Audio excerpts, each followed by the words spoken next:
All right, what's up, man? So today we got 2Real414 in the building, man. What's up, bro? What's happening, boss? Man, I'm all right. Not much, man. You've been doing some big things out there on social media. Yes, sir. Really blowing up. I love it.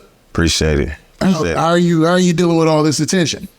Man, I ain't gonna lie to you. It's really it's really like common, but it's also, you know, sometimes it'd be overwhelming just to know that, you know, people really rock with what you saying and what you standing on. So yeah, I think I'm handling it pretty well. Yep, you definitely rocking with it, man. And you definitely getting a lot of good looks. So we're going to get to that later. But, man, I want to ask you about this, man. Let the people know where you from, man. Man, I'm from Milwaukee, Wisconsin, man. Midwest, baby, born and raised. Never left my city. An hour away from Chicago. Man, right in the middle of the gutter, man. 13th to right, low end. I'm a Right Street baby. Grew up behind North Division. Yeah, man. Milwaukee, Wisconsin. A lot of people be slipping on the city. And we wanted to, hands down, we wanted the best dress in the world. Like, we can go toe-to-toe with any city. We put that shit on, for real. That's what I hear, man. I hear there's a lot of big-time players from Milwaukee, man. Definitely. Like, especially back in the day, you know? Yeah. Oh, yeah, we got a lot of them, man. I want to get to some more about you, man. Now, what's your past and how did you become to be a rapper? Man, to be honest with you, man, it really was like a dramatic experience happening in 2005. You know what I'm saying? A situation happened and I had, I survived it. And, you know, they was telling me I needed therapy and all that shit, and I wasn't feeling therapy at the time. And I'm like, man, so I just started rapping. I put a beat on and I rapped about the situation that happened in my life. And then everybody was like listening to it like, damn, this shit really happened, bro. And it just went up from there. And I just started using music as therapy. It's always been like a therapy, you know what I'm saying? Therapeutic, me just talking and venting. Okay, so you use music as a way for you to get out, you know, your true feelings and things like that. Definitely. Okay, that's dope. That's dope. For real. A lot of people, especially some of the best artists out there, I mean, pain music, obviously, people, you know, in hip hop talk about, they use music as their vessel for, you know, it's the ventilation system, the way to get it out. That's how I do it too. Now, you're known as a rapper in your city, definitely. But on social media, we gotta be honest, bro. You been blowing up as far as like your quotes of the day, I should say, yes, or your sayings of the day. And I see you're saying on your t-shirt today, man, where you say, "Hey, check this out." Now, I first came to see one of your videos. It's cool. Yeah. Now, I first came to see one of your videos. Well, one of my old boys, we have a group chat like everybody does, right? They had sent it to me and I'm looking at it and he was like, "Hey, check this out." And you were kind of telling people about, you know, really being down with their homeboys when their homeboys is down and out. You know what I mean? I wish I could word it as well as you, but what got you to start doing these videos? Man, I ain't gonna lie to you, man. One day, if I tell the story correctly, man, I remember like it was yesterday. I was a Facebook junkie, so I put a stat on Facebook. I was typing it up. It was so long. My phone was on 1%. It died. And you know when you charge your phone off, you thinking it's in the saved draft. It wasn't in the saved draft. So I was like, man, I ain't finna retype that shit. So I just turned my phone around like, "Hey, check this out, boss." And I just went in and I was like so frustrated and mad. And I put it in the air and then, man, it just went up. And I was like, what? And I still didn't take it serious. I just was like, but I was getting DMs. And so it all started from me putting something on the internet because I was having a disagreement with my partner about you only get one bitch that's off limits. And I remember like yesterday, like I was so mad about that subject and I just finna put it out there. And I remember when I put it out there, man, that's how Sugar Free started following me. It made it all the way to Cali. Like everybody was just sharing them. Yeah, I think I've definitely seen that one too. It hit 250,000 in like 2-3 days. That's the views. That's crazy. And I only had 1,800 followers on Instagram. That's crazy. Now at the time, did you think like, whoa, this like what went across your mind when this happened? Well, you know, me personally, I ain't think nothing of it because I kept seeing, you know, you see everybody get a viral moment. Like people go viral without even knowing they went viral. Wasn't even trying to go viral. So I was just thinking, okay, just a subject. I went right back to my regular life. I ain't even think nothing of it at all. It didn't like spark nothing. Like I just like it's nothing. Now, but what made you get the motivation to continue doing it? Be honest with you, it was when these be careful how you treat the little dog. When that video went viral, be careful how you treat the little dog. man, I started getting all them DMs from people, from big people. Then I started to see like E40 and Meek Mills and Wallo 267, and then all these people commented on it, and people DMing me like, hey man, I'm getting through my day because of this, man. Keep talking. And it's not people, just a couple people, it's hundreds and 50s, and then I'm reading these DMs like, damn, people really want to hear what I got to say. So they pushed me to take a serious vibration, and I wasn't taking it serious. You know what I'm saying? Yeah, now I get it. So, now, in the same tone, man, that video was real deep. Where did you come from in that? Like, what place did you come from to come up with that kind? You know, to be honest with you, man, the reason I say be careful how you treat the little dog, because a lot of people, man, a lot of niggas be, when they up on a high horse and they doing good, man, they always treat the little homies bogus, man. I was taught to treat the janitor how you treat the CEO. And, Maya Angelou got a famous quote that people forget what you did, they forget what you said, but they never forget how you made them feel. Life is about a feeling. So when people remember how you made them feel, the minute they get established or get some money or get this set together, they immediately want to throw it in your face and show you because you made them feel. So I tell people all the time, you got to be careful how you treat the little dog, because I was a little dog.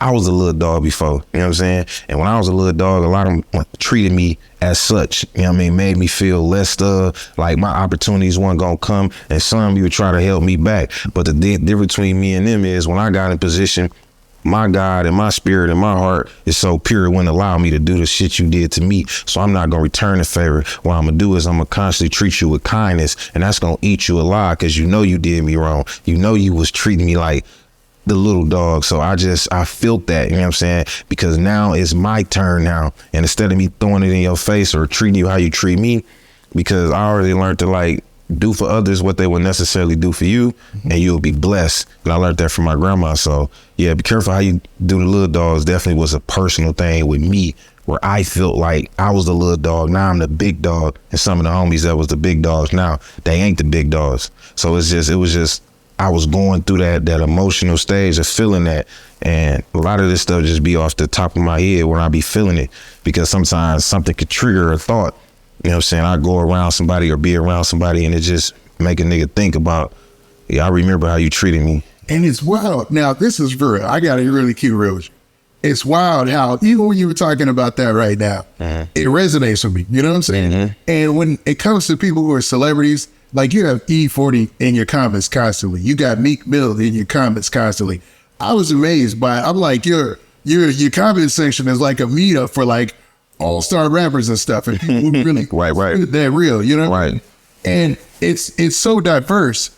It goes to show that when you're saying something real, I think it touches people in a special place, no matter who they are or where they are. Because everybody's been the little dog at some point, right? Yeah. And that's a lesson about, because think about how many rappers were on top. Yeah. And then they were treating everybody. I could think of a lot who treated everybody on their way up, or once they got up, like they were nothing. Like I'm talking about people who were legitimately their fans, like real deal fans. And when things start going down for them, nobody even wondering why nobody clamors to them. You know what I'm saying? They gonna remember, you know what I'm saying? People gonna remember how you treat them. And it's a lot of stories like that. People like you trying to get your podcast up and started, and you reaching out to bigger people in your city, or up and coming rapper trying to get some advice from another homie, or trying to, whatever they trying to do, people frown down on it because they ain't on their level. And then what ended up happening is the roles reverse, because everybody get their time. And I tell people all the time, the unexpected is the expected. Just like whoever thought that dishwasher would turn into Oprah, you didn't think that. Like, who would have thought, you know what I'm saying, certain people would have turned it to who they is. First thing that came to my mind was short order cook Eminem, you know what I mean? Yeah. Like, he started off as a short order cook, and now he's like the most successful rapper in the history. And another thing people need to learn, bro, you never know who you're talking to, boss. You never know who you're talking to. Be careful how you treat people. You don't even know who you're talking to sometimes. You be around people that don't even know who you're talking to. Like, you don't even know the importance of who you is. And I'm just sitting here talking to you as if you were nobody, not knowing you somebody that actually could probably help me, boss. You can literally help me out, but I'm so running my mouth and feeling myself where I'm forgetting the importance of people. See, people keep forgetting the importance of people. The biggest commodity is the people. You're nothing without the people, boss. So when people do that, big homie, they doing that from a place of arrogance and ego. And a man can never truly be a man unless he get rid of his ego. The ego is what's killing us because we on our high horse, not knowing what goes up must come down. And what goes around is definitely going to come around. So how you treat people, the energy you put out to the universe, it's going to come back to you, regardless if it's negative. Hopefully it's positive because that's the energy you want to put out. But you got to be careful how you treat the little dogs. Let's talk about your story a little bit, your backstory, some of the things that was out there. You know what I mean? Mm-hmm. Now, it seems, just doing a little bit of research, I'll just do a little digging. I wouldn't do it too much. It seems like, back in 2014, you had a real trying time. You were going through a lot of things. Mm-hmm. You had a lot of obstacles ahead of you. Mm-hmm. How did you get past those obstacles? And how did this become a story of triumph? Man, I think, I tell people all the time, prison was the best thing that happened to me. It was a teaching moment for me. It was my road to redemption. I went to prison and I had to redeem myself. It taught me patience. It taught me understanding.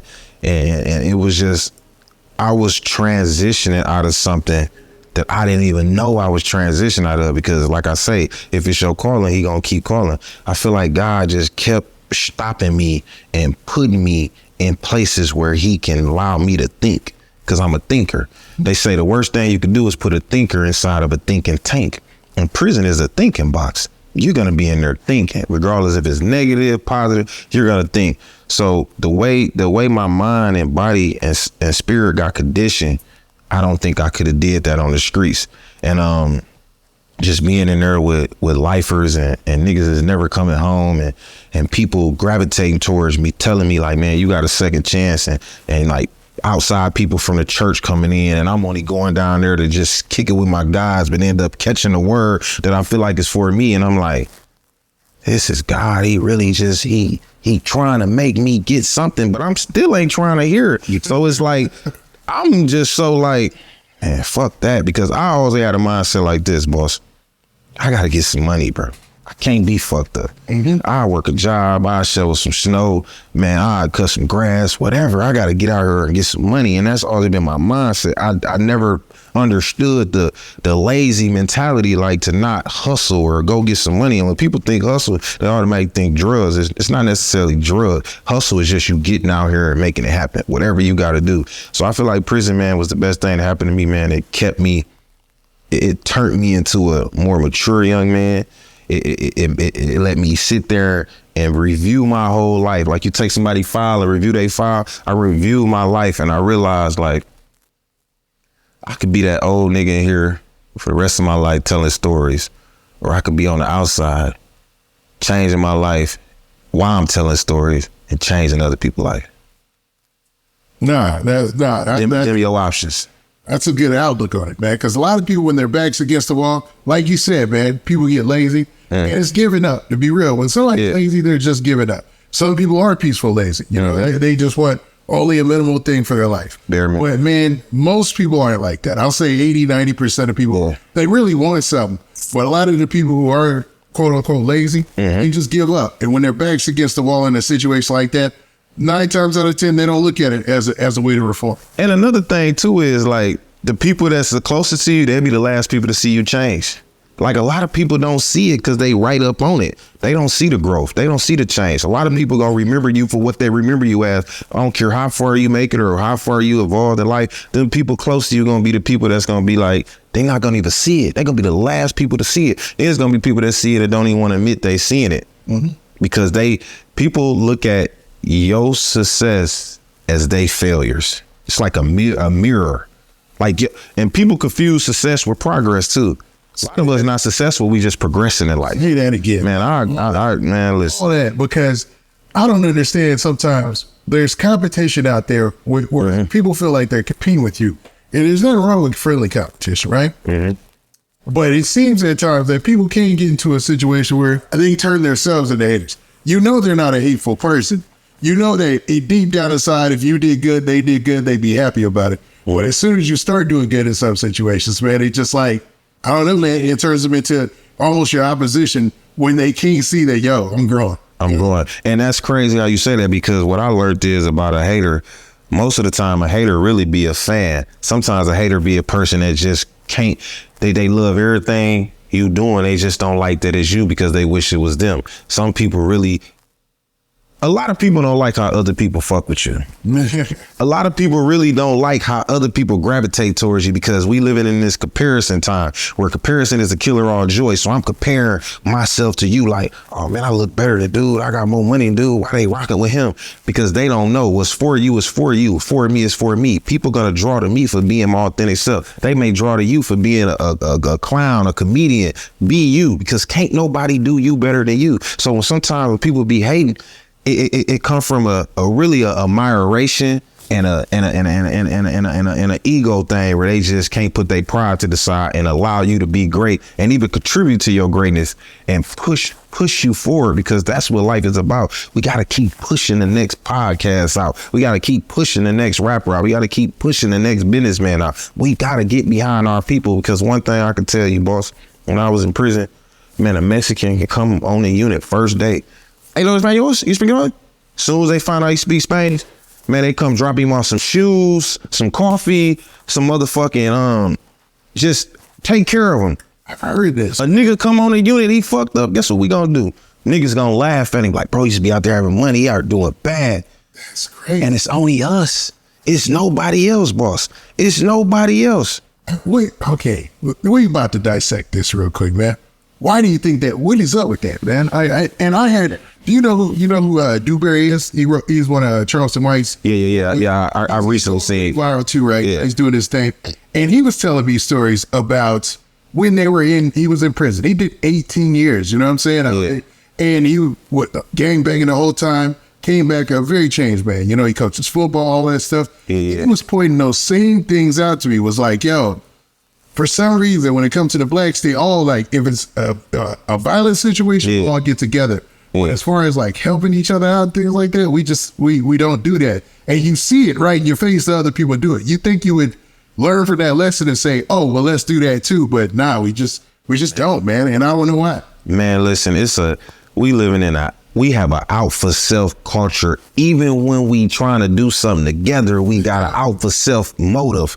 Your motive is for yourself. You're only thinking about you. We not in the business of building no more. We in the business of just tape, man. Let me see what I can get from this nigga. Let me see what I can take from this bitch. Let me see what I can get from this person. Let me see what man, fuck dude, that's your guy. That ain't my guy. Or they in jail, they like, man, I remember one time I had a po box. You know what I'm saying? I had a po box for the folks in the joint. What is what's a po box is basically I have, like, for people that come in that ain't doing well, like I got hygiene packages. Are like I give you a package where you gonna have your toothpaste, your toothbrush, your deodorant, soap, you know, a couple noodles, meat sticks, just a little to get you together until you get yourself together. So it's like a po box. You know what I'm saying? Running a po box in the joint. And I'm never forget, one of the guys was like, man, that's your folks, nigga. That ain't my folks. That's your guy.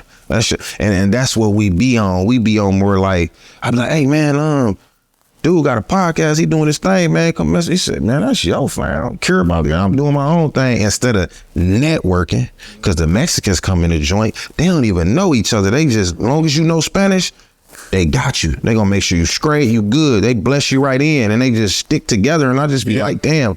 When it come to us, we hate, like Kanye said it the best. They made us hate ourselves and love they wealth. That's why Shorty asking where the ball is at. If you ever go back to that song, that was so real. Like, we hate ourselves so much to where we can't even see them. Somebody else winning is a mirror of what we ain't doing. Yeah, and I'm the opposite, man. Maybe that's why I stick out a little bit. You know what I'm saying? Definitely. And that's why when people reach out to me, it's always a warm reception. I'm never on. I don't know, man. I just can't. I can't hate on somebody. I just can't. So that's not in your blood, so they ain't gonna be in your blood. Like, I got homeboys that, you know, they'll be like, hey man, they on that. You know what I'm saying? They on that. They're like, hey man, who them cats over there? You know, who these niggas right here? You know, they own that. 24/7, and it's like, I don't know, man. I'll be like, I don't care. You know what I'm saying? If they come over here tripping, it's a thing. But if they come over here on some friendly stuff, we good. You know what I'm saying? Right. I don't have to be your opposition. You know what I mean?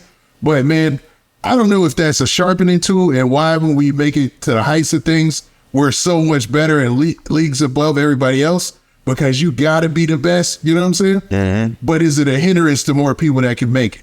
But the problem is, to me, It's enough money out here for everybody. It's enough resources out here for everybody. It's enough networking events out here for everybody. It's so many things for everybody, and it's enough room. It's not crowded. These spaces that we think is crowded, they're not even crowded. The spaces that we think is crowded, boss, are not even crowded. We just thinking it's crowded. The rooms you think are little, they're not even little. It's a mansion worth of space in these spaces that we in. And man, and to lift somebody else up in that space, boss ain't gonna do that but help you. That's why I always tell people, can't no man or woman dictate how I rotate. If you got something going on with me, that's personal. I will never let you dictate who I am as a person, because I will help a hater. I will help a motherfucker that don't even like me. I will help somebody because I know they misguided. They not trained. They brain is to think that this is what I supposed to do. I supposed to envy. I supposed to hate. Because people be taught hate. That's a learned behavior. It is. Like, people teach people how to be haters, because them 4-5 people you around every day, if you look up to them, I tell people all the time, nigga, I know how everybody is in the crew. Just show me the leader. I can tell you what type of people them people is. Just show me the leader. Whoever the leader of the group is, leader of the group, he is shiesty around, all them shiesty. Mm-hmm. Dude getting money, he got own the businesses, all them about some money. You could just tell whoever the leader. Facts. Everybody fall in line with that. And sometimes it be your family, it be people close to you. So I tell people, you got to spend time on protecting your peace and loving people from distances and the biggest failures in life is what we fail to unlearn, boss. The things that we fail to unlearn is going to keep us in a fucked up stance and a false sense of complacency. We just got to unlearn a lot of these learned behaviors, and we'll be all right. Yeah, I believe that, boss. I agree 100%. And I don't want to beat this to death, but when you talked about spaces, I was watching this cat, Gary Vaynerchuk, and I ended up buying his book, man. It's called Jab, Jab, Right Hook. It's one of my favorite books. Jab, jab. And I was reading the book, and it talks about like that whole thing too, that we think, and I talk to other people in this space, other YouTubers, other social media personalities, rappers, all sorts of people. Mm-hmm. And they almost all of them have that outlook like, oh, it can only be me. It's like the Highlander, there can only be one type of thing. When the space is so big, you can't even fathom it. You doing well as somebody else doing well can happen simultaneously. It can, dog. And we think it can't, man. And I'm glad you touched on that point. Because you got to think about it from every communities, right?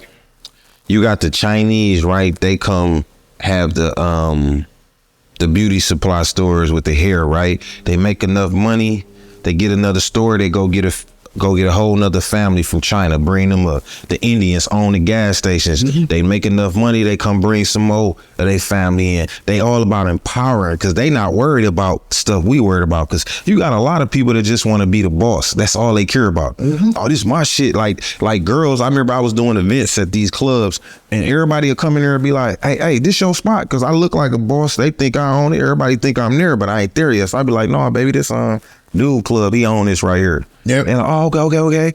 And that nigga ended up getting a lot of play off of that, because everybody thought it was my spot. You know what I'm saying? But I don't care about none of that. I'm here to get my money, and I tell people all the time, you only good as what you negotiate. So when you negotiate something and then you mad at the results of what you negotiated because you see somebody else getting more, that's why they say at jobs, never tell somebody what you making.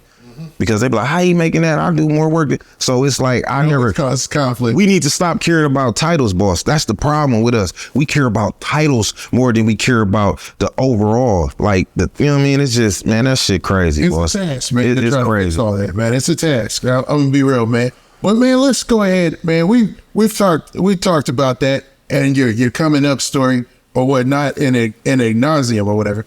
And let's actually talk about. Okay, now let's see. We talked about where you got your catchphrase from. Do you want to delve into that a little deeper? What the hey, check this out, boss. Yeah, I do. You know, you kind of talked about it a little bit. It's crazy how I was saying it without even knowing I was saying it. I actually seen it in the comments a lot. People was like, "Hey, check this out, boss," and I'm like, "Damn, I say that," but the phrase really came from. I'll never forget it. I was in New Lisbon. I was in a prison in New Lisbon, Wisconsin. And this dude called me out my name on the basketball court. I tell niggas all the time, you go to prison, don't ever play basketball. That shit gonna get you in the worst of trouble. So the nigga said something crazy to me. I waited till we got in the unit, and I had went in this room where it's the duck-off room where everybody go to, where the cameras can't see. And I'm standing by the door waiting for him to come past. He come past. I'm like, hey, check this out, boss. Let me holler at you once.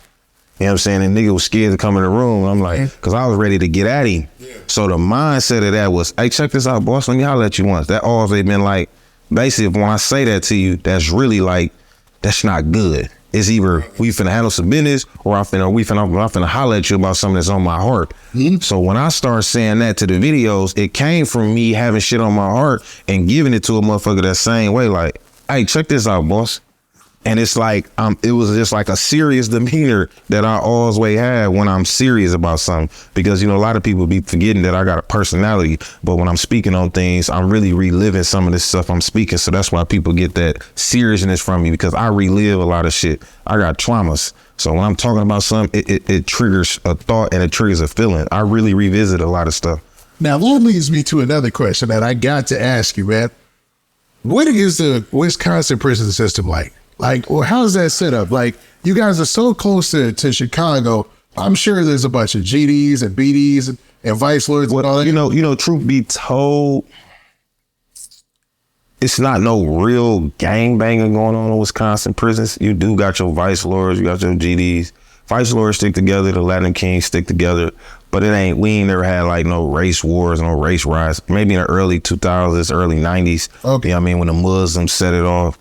But lately, like Wisconsin prisons, I'm not gonna say, I would never promote it's the easiest time, but far as you ain't gotta be laying on your back, gotta shank, because really in prison is just like, the inmates don't run the prison, but the inmates do a lot of finessing where you would think that shit, they got a lot of going on. You got niggas finessing women, they bring in phones, you know, the drugs, all that. But overall, it ain't like no gang. Like you getting poked like Chicago is serious. Like they really it's totally different. You know what I mean? Like Chicago is. So Milwaukee, Wisconsin really ain't. But you do got a lot of people from Chicago that come to Wisconsin prison because what the move been for years, they have come up to Wisconsin, go to these small counties like Appleton and Oshkosh, and they'll hustle because you can take a dime bag of weed and sell it for 50 up in the up north suburb areas of Wisconsin. So they end up getting caught up there for hustling, come to our joints, and then they'll try to infiltrate the they gang culture on us. And I was always be one of them niggas like, bro, you left your city, you ran from something.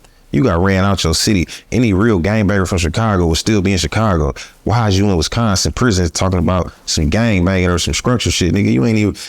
I feel like y'all got ran out y'all city because Chicago people come to our prisons. They don't really like Milwaukee niggas because we got flavor. We got a lot of flavor. Okay. You know what I mean? We fuck a lot of bitches. We dress good. And there's always been some hateful shit with Chicago and Milwaukee niggas when they come to our Wisconsin prisons. And Milwaukee has always had a huge reputation as being kind of a thorough place too. Since back in the day, what was that? Cuckoo Cow? Yeah, Cuckoo Cow. Yep. When in my project. It's my project. Yeah.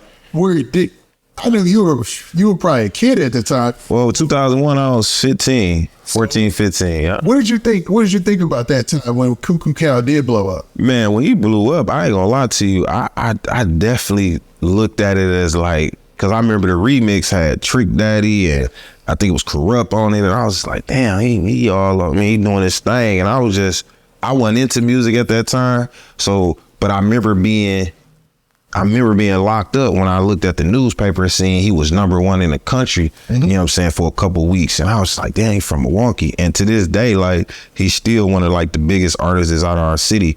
And our city, you know what I'm saying, we're gonna forever have love for Cuckoo, man. But I feel like our town definitely always had like old school players. And man, and it's a lot of people from Milwaukee that a lot of people don't know, man. You'll be surprised if I name a couple of people like Eric Benet, Tank from Milwaukee. I didn't know. Yeah, he from Rico Love. He from Milwaukee. K Camp. He from Milwaukee.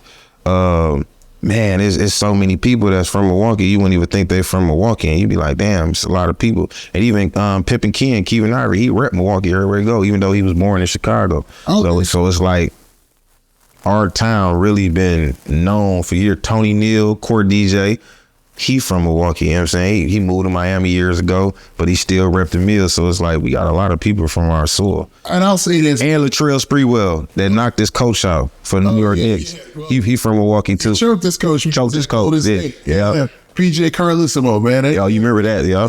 Everybody. He from Milwaukee, yep. That's crazy, man. Latrell Sprewell is a wild dude, man. His best contribution to hip hop culture was the Rams, you know? Yeah. Oh yeah, the Sprewells. Yeah. So man, that was nice. Man, that was some good info and a good background on Milwaukee. But man, Milwaukee lately has been in the news for some wild stuff, man. And I want to just get your insight as somebody who was there, who was on the ground when it happened. Now, you guys had a rapper by the name of Big Wan. He was getting a lot of movement. You know what I'm saying? Big Wan? Yeah, Big Wan. Or Big Wan. Yeah, Big Wan. Yeah. Big Wan. That's the thing. It's like W-A-U-N. Yeah, Big Wan. Big Wan. He was killed in November of 2021. Now, hip-hop, for some reason, from 2020 to 2022, it was crazy, man. Rappers were getting killed left and right. Yeah. And he ended up being one of those stories, man. How did that affect the city? Man, rest in peace to Big Wan, man. 19-year-old, one of the richest in charge, man. He was having a lot of motion, a lot of money, and the niggas was mad. They was just mad. That nigga was 19, man. He was up 200-300K easily. Just, I mean, really having money, having his way, man. And he kept all his little homies together and he put everybody on him around. I guess the people that he didn't put on, or the haters or the oppositions, man, they took him out, man. Rest in peace, Big Juan. It affected the city to this day because I think they had a thing at his tree last year, last November for his year anniversary, man. It really affected us in a way where it was just like, man, he had too much potential, too much life, but it was like, how can you tell a young nigga that's making $5,000-$10,000 a day to stop doing what he doing while he rapping?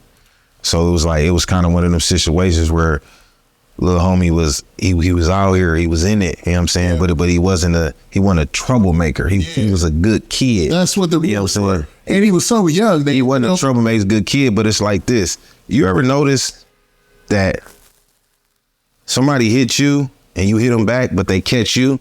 You the reactor, they don't catch the person who acted. Yep. And it's kind of like Big Juan was just reacting from things, people saying shit on the internet, talking tough. Cause when you get money and you're doing good, people want to try you. People want to get cool points. Everybody want to say, oh man, I smacked dude up or I did something. And some people just like, I ain't going. Like, what's that saying? Nigga, I ain't a killer, but don't push me. Yeah. Like, everybody ain't no killer, but it's like, I ain't finna allow no nigga to just keep, you know what I'm saying, like trying me or disrespecting me. So he young, he ain't had the right people around him, I guess. But it was definitely it hurted our city. Like to this day, just thinking about it, dog. He was a promising young dog. Little dog talk. Well, there is a promising young artist, and let's say very promising. There's a lot of rumors out there about him, allegedly being in the streets or whatnot. But regardless of that, people collectively like that. You know what I'm saying? Yeah. Especially if it's somebody from where you're from. Yeah. But on the other end is ops, or maybe even somebody who he knew he had an issue with or whatever. Some people, man, their only way to beat you is that, it seems like. Yeah. You know what I'm saying? Because I don't really know the details of his murder, but I know for a fact that hatred had to be involved. Because who would hate somebody who ain't nobody? You ain't gonna hate on nobody unless they somebody. So, man, rest in peace of Big Juan, man. That was a young dude, had a promising future. But he also got one of his little homies. I forgot his name. He repping hard for him. I can't remember his name. It's a little dude that's been took the torch. I can't remember his name, but he know who he is, man. It's Big Juan, little homie. He's still repping, man. He dropping videos. Okay. He's still repping for him and still holding the click down, and I respect that. And some topic I wanted to ask you about is a little bit more serious, man.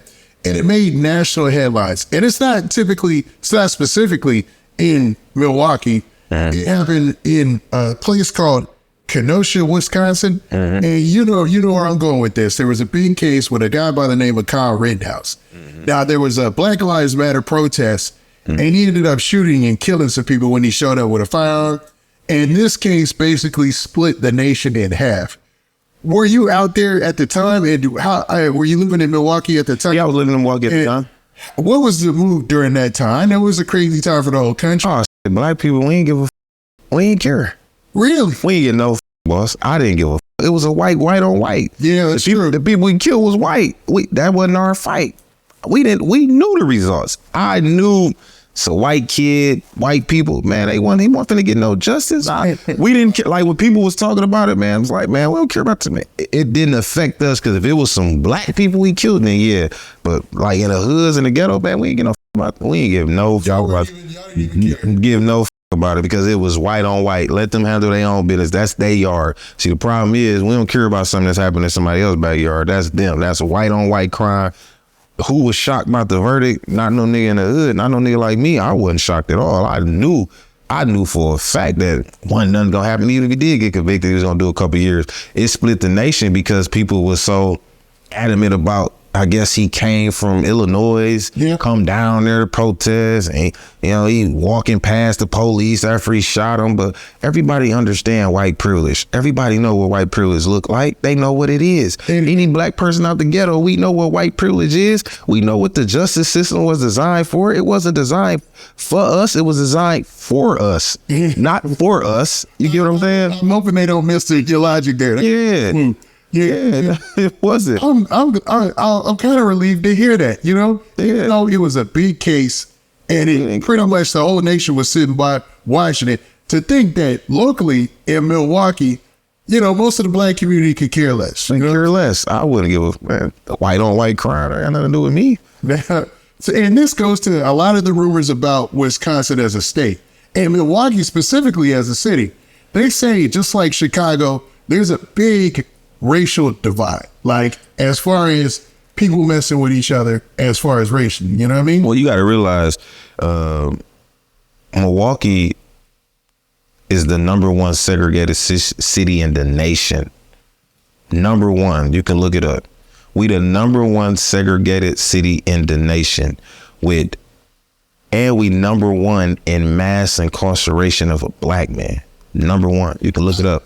You can look it up. We're #1 in the country, boss. Before doing this interview, I wanted to make sure I got those. It's so segregated. How in the world does Wisconsin have so many black people incarcerated when it's like 80%? Man, listen, it's like, it's high, and 57% of them come from the area code 53206. They did a documentary movie. It's called 53206. People don't want to look it up. Check it out. It's called 53206.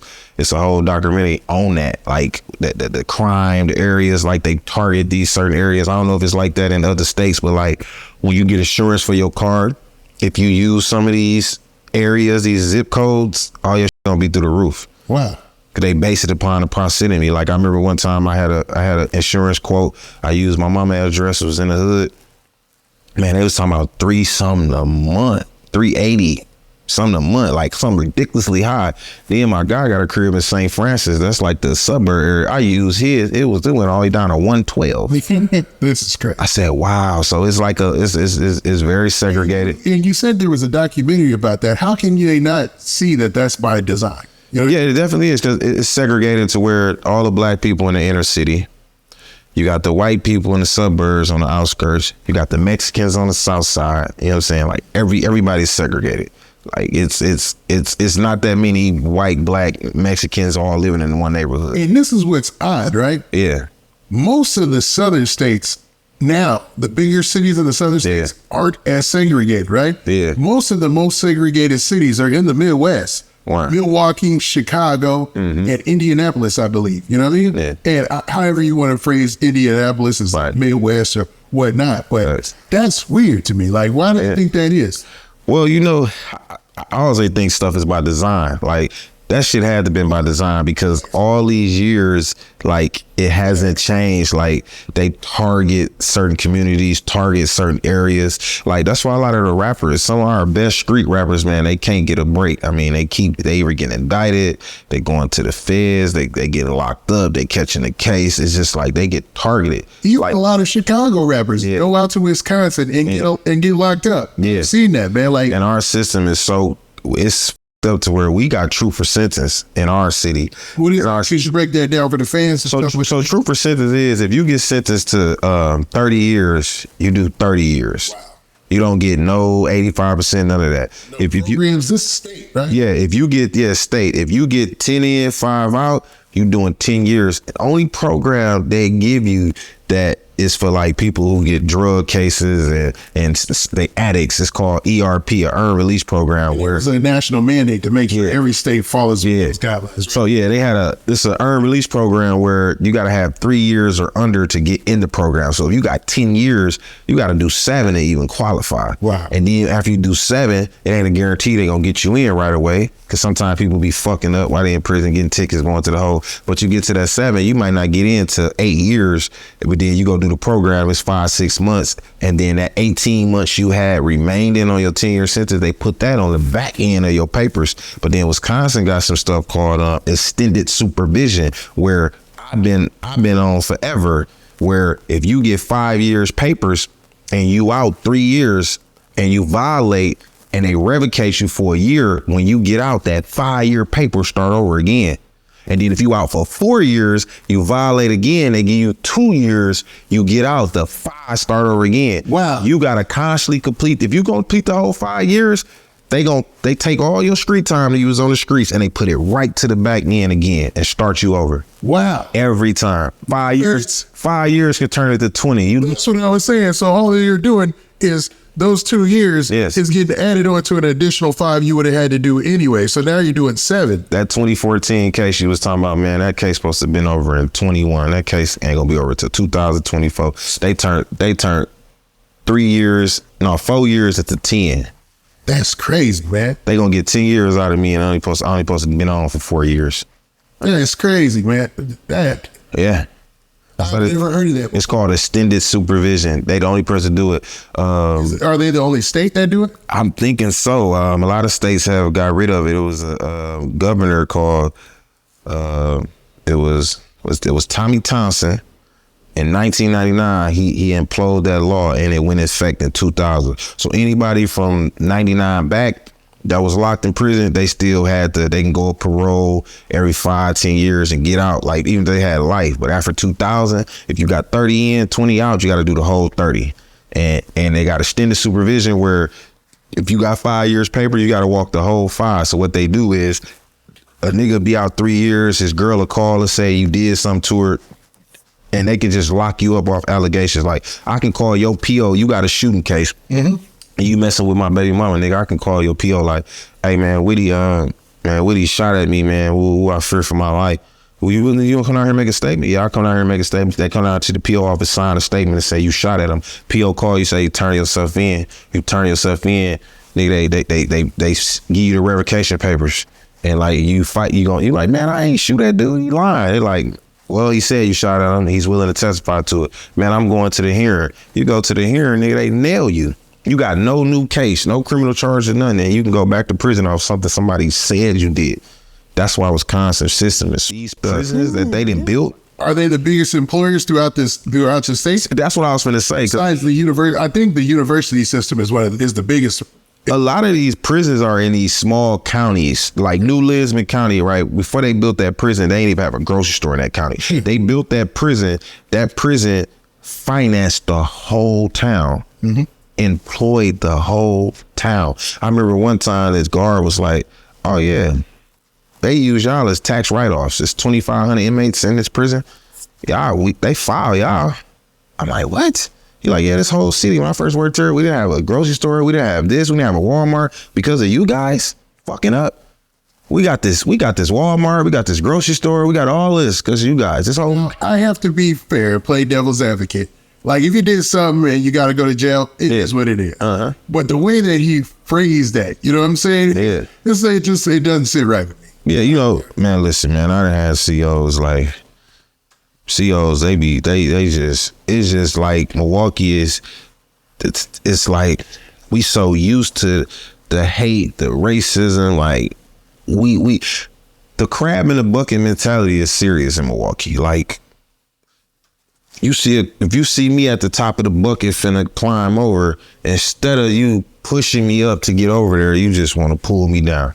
And that's from the system to the streets to the black people to us as a community. It's just a crab in a bucket mentality. Don't nobody want to see a crab make it out the bucket. Then if he make it out the bucket, we gonna make him feel bad for making out the bucket. We gonna make him feel like he shouldn't have deserved to make it out the bucket. We gonna try to do whatever we can to pull him back in the bucket. It's just like, I tell people all the time, if you selling shoes and Milwaukee known for selling hats, you got to go where they selling shoes at.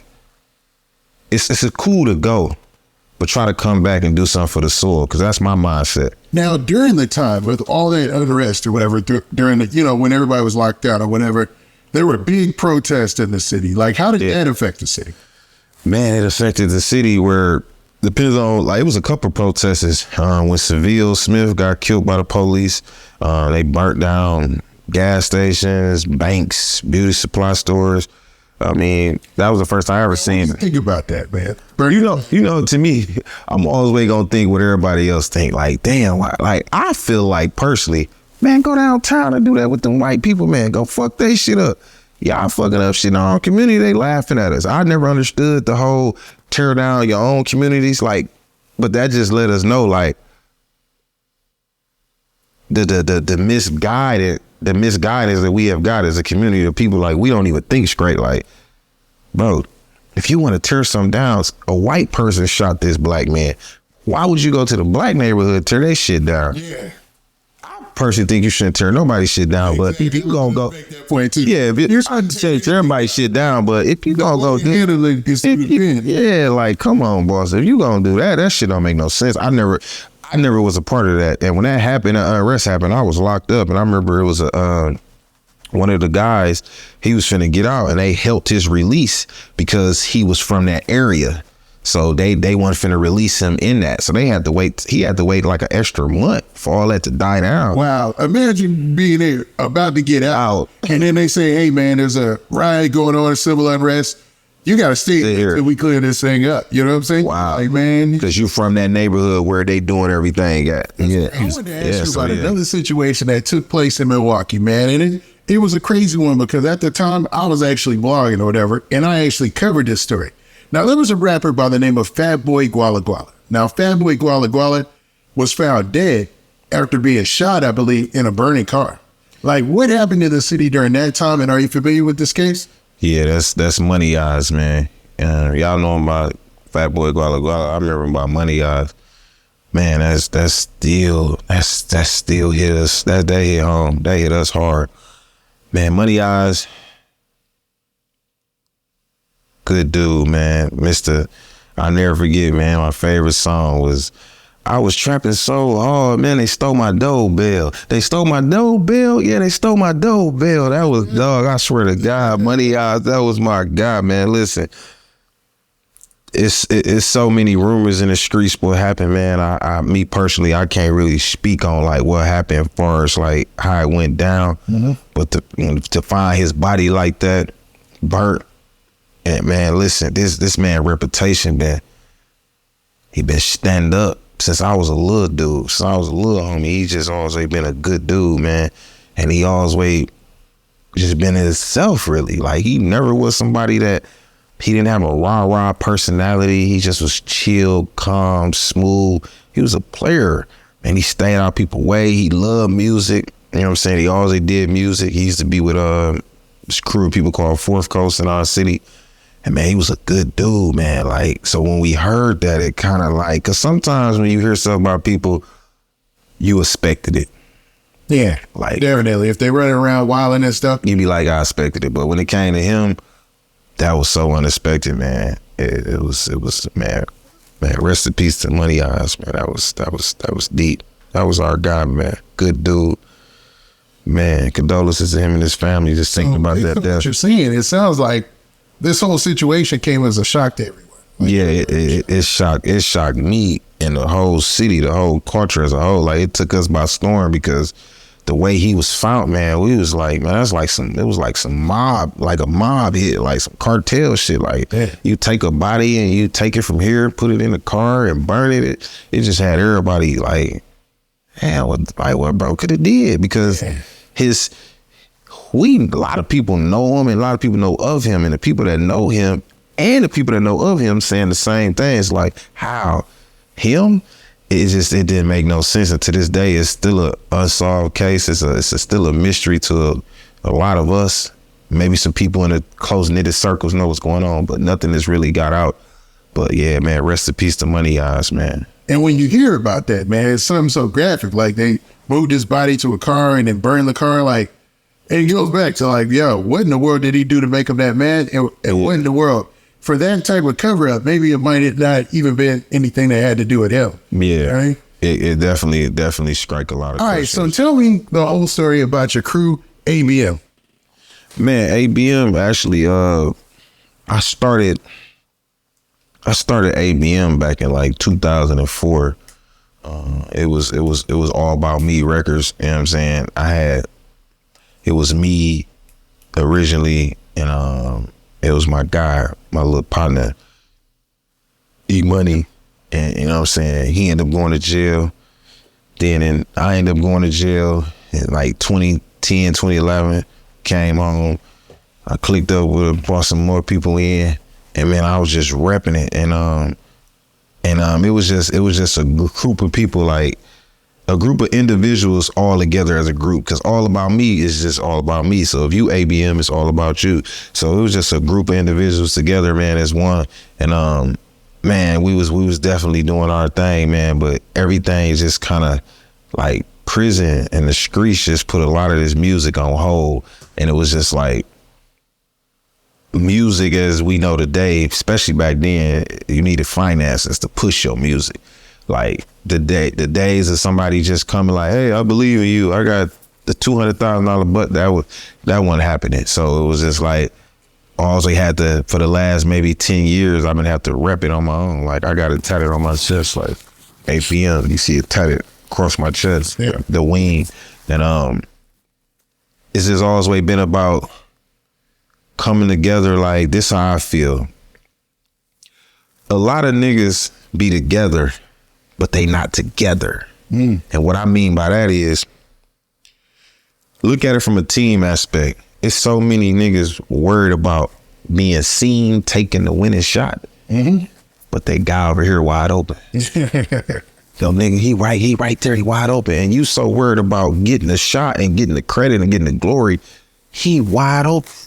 He over here like, bro, Bass, bro, I'm right here at the rim. You got 3 people on you. So I seen that a lot with crews. And I always made a promise to myself that I never block nothing. Because it was a time where one of our artists, we put a song out of his and it caught in the city. Okay. And I had a meeting and was like, hey, man, we're going to keep recording music, but everybody needs to get behind this. We finna all push this because this is what they messing with right now. Smart. Everybody wasn't happy. And I'm the boss. I'm the CEO. I'm the rapper. But I'm like, dude, record popping. We finna, listen, everybody finna get behind this. We finna push this. Hey, them clubs you plugged with them DJ, we finna go push this. I'm finna go push over here. We finna just push this right now because this is what's happening. Smart. Hey, you know where else I heard that similar story? Wipe Me Down. Boosie's song, Wipe Me Down. Where that was originally Fox's song, right? Yeah. And they were looking for a hit single for Boosie. Right. And they were both signed to Trill Entertainment. And Fox actually gave that song over almost to Boosie. So he had a hit single because all the motion was towards Boosie. He was already a celebrity from the time. Already established, yeah. So when Fox started blowing with Wipe Me Down, they're like, hold up, man. They just signed Fox. He gave that to Boosie, man. And he tells the story just like that. And that's why they're all on there. They're all on the remix. They're just what it was. We was working on my project, right? And I'm gonna break it down to you how the label work. And okay, Boosie already put a project out, right? He needed a single. They kept using, trying to find singles for his album. They kept trying to find singles, and we came to the arrangement, the agreement that we would do the remix and put it as his song, so they can revamp his album and put the remix on his album and use that as his single. Okay. Now the thing about that, a lot of people look at that and be like, I wouldn't have did that. That's crazy. You know what I'm saying? But I'm a team player for one, bro, and for two checks is always better than one. And for three, I got talent, bro. Like that's a song. You know what I'm saying? Rappers who really ain't like that, really can't rap like that. They'll trip over something like that. But I can go in the studio and make 1,000 of them, bro. And that's why they're all on there. They're all on the remix. Yeah. It's just, and it was thinking team as opposed to thinking me. And it ended up blowing them up to heights that, you know, they never thought they'd see. But that's because this is what I learned about a lot of people. I don't know if it's just this culture or this time, this generation. We got a lot of talkers and not doers. Mm-hmm. People say that, man, I want to win. I don't care who get us the victory, but they're not showing you that they want us to win. They don't care who get us the victory. Because most of the time, when you look at a lot of game-winning shots and game-winning plays, it be from unexpected players. Yeah. The star player is where everybody focus on. You remember that? What was that play that Michael Jordan was on the bench and he told Steve Kerr, hey, be ready. They gonna double team me. Yeah. And he was like, I'm gonna be ready. And Kerr is ready. And they double team him. He caught him at the free throw. The unexpected, unsung hero. That's what life about. But we got a lot of people that talk a good game. We got, man, but then when the situations occur and it's time for you to actually present some of the stuff you was talking about and actually be a team player, you a sore loser, boss, and you foul. Yeah. You want to be the person to win. You don't want everybody else to win, so you play your position. That's why I tell people, man, hire women, because a lot of these niggas, they want to replace you. They want to be you. They want to replace you. So they around you with that mindset, like, nigga, that's why a lot of people be getting took out from their closest people. Yeah. It never come from a stranger. You get more love from a stranger than you get from a friend. Yeah, and it seems like people will catch on in other people's city as opposed to their own, man. And a good example of that, and I love the Jordan analogy because he did that twice. Yeah. He did that with Kerr and he did that with John Paxson. Yeah, John Paxson, yep. And every time they were on him and he gave up the ball. But you sounded a lot like Dave Dash in that one portion right there, where you talked about keeping women on your team. Yeah. And I've seen that prove successful for a lot of guys. I've been winning. That's how I win. Yeah, because that seems like true loyalty. Yeah. Wait, this is the caveat to that I've seen it. And this is just me looking outside, you know, looking out on, what is it? What's the phrase? Well, the outside looking in. There you go. Yeah. Jay-Z, man, and his team. When you get a group of dudes who have known each other from Brooklyn for the day, because everybody who's around it, G, you know, Ty, those are the dudes he was really on the ground with. But if you got a whole bunch of dudes who are that focused and can work that hard for one goal, it's almost impossible to stop you. Yeah, we got good examples out here. LeBron James too, with his guy Maverick Carter, and the other guy, the Rich Paul dude. Rich Paul, like, you know what I mean? Yeah. They winning in their own right. Yeah. And LeBron ain't stepping on their toes, and they like so it is good examples out here. But I just learned that every time something has popped for me, it's been the women that help propel me. The guys start off right. Mm-hmm. But when attention comes around, attention is the new drug. Yeah. Let me tell y'all something. Attention is the new drug, boss. Everything has been replaced with attention. People don't even want the money. They want the attention. They don't even want $1 million. They want 1 million followers. They want the followers. They want the attention. So when people see you getting attention that they feel you don't even deserve, they feel they deserve it. They that dude just sitting in the cut. And they see, like, I know people that's so dirty and malicious, they will talk about somebody. You ever talked about somebody and then they end up either calling you or popped up? And then you talking about this person, they pop up and then you shake their hand. You act like you fuck with them. So a lot of people handshakes don't be matching their smiles, and people really don't truly be happy for you, because at the end of the day, I feel like the reason why a lot of people ain't winning because they don't know how to clap for others. Yeah. So I'm gonna clap for you, boss, not because hopefully one day I'm gonna win, because I'm genuinely happy to see you win. All this, I want to see my brothers win or see my people win. It's only cool when ain't nobody winning. But you want to see us win, but then when we actually start winning, you try to find things to critique or criticize about the things we're doing. Man, bruh, you won't believe how many times that happens, man. And I know, man, most black people, most people even in saying social media or whatever, or media or whatnot, kind of live the same experience. You know what I mean? Mm-hmm. And people talk. You'll talk to somebody back and forth or whatever. You were like, yo, I'm supporting you. And you showed them, like, yo, I'm supporting you, man. I'm putting you out there. I got you. You know what I'm saying? But when it comes time for them to return the favor, man, it's just almost all the time. They're like, they get lazy. Listen, it's crazy, right? That I was thinking this one day, right? When I dropped my album, right? It's so many other rappers and people that I supported freely, didn't want nothing in return. I share people flyers. I put people stuff in my story. I promote their music. I make the DJs play it. I ride around with them when I'm riding around with chicks. I pushed everything they post. I share it. I show love. I promote. When my album dropped, I shouldn't even have to ask a nigga to share my flyer that I always show love to. And the fact that you didn't, and all these strangers that ain't in my media circle did, it showed me that people don't fuck with you how you think they fuck with you, boss. Yeah, true.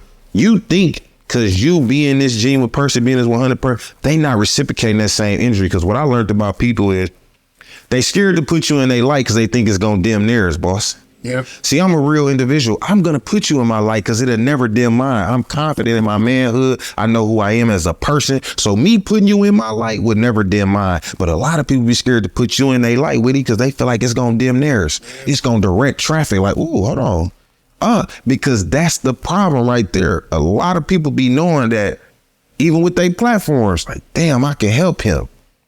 That's why I like, truth be told, that's the reason why I like Sean Cotton. Not because he got all this stuff going on, because how he helped Charleston White navigate. Yeah. How he constantly gave him game, you don't know what this man did behind the scenes, but you can hear it as the more Charleston White was growing. Yeah. You heard the conversations like that man. And Charleston White says it. That man has helped him in ways that we need more black men to see a man coming up and help them along the way. Yeah. Because the thing is about us, we all got great potential, but we lack direction. And sometimes people can give us that direction. Like I remember in the hood, used to be a person circling the block. White dude lost. We like, hey man, you lost? He like, yeah, I'm looking for a 69 DeKalb. I'm like, look, hey, you go to the corner, you make a right, you go right up here to the lights, and then go straight up, you get to 69. That's direction. Mm-hmm. But people just like seeing y'all running circles. People like seeing you just knowing you ain't going nowhere. They like to just see you moving in circles and knowing you got potential and don't want to help you. Where does that come from? And I'm like, and I hate to even compare myself to Sean Cotton because he's built a huge platform. Yeah. But I like the way that he did it on his own. And that's what I do. You know what I'm saying? Yeah. It's like on my own, man. Mm-hmm. I really, truly on my own. And it just started taking off and things just start moving in the right direction. And Sean Cotton came up in this way before all this social media got big. That man used to get in his car and drive from Texas to Chicago, be in the trenches where his life was in jeopardy. This blood, sweat, and tears. So for the people who don't understand that, they will never understand him. Sean Cotton really been in them trenches, drove his car. You know what I'm saying? The man's so smart. He took advantage of a lot of opportunities. One opportunity he took advantage of was his mother allowed him to live rent-free for 2 years. You know, the average person wouldn't have took advantage of that. That man stacked his money, did what he supposed to did, and became who he supposed to became because he was dedicated. Foot to the ground, feet to the fire, and made it happen. And now he in a position where people only seeing the results and the finished product. They don't see the work. You got to go back to the beginning. People are more infatuated with stories. Like real people like us, we like the story. We like the grind. We like the out the mud. We like that. You know what I'm saying? Like, damn, this is what he went through. That inspires us. The success is cool because you made it, but we like the story. And I think people be missing that sometimes. They be so caught up in where a person at, forgetting where they came from and what they had to go through and the loopholes and the obstacles, because it's still politics along the way in everything you do. Yeah, at each level, you're going to have different set of politics. And at each level of YouTube and doing all this media, there'll be a different level of things that you got to deal with. And it's good to have brothers in this same thing. Like now I know me and you good. I can call you like, hey man, I'm trying to, how I pump my YouTube, man. Should I put an ad on it or should I just build it organically? Or hey, you call me like, bro, hey, you started July. How did you do that? Like, oh man, I went and got my LLC. I patent this. I make sure you patent. Like, information, knowledge is meant to be shared.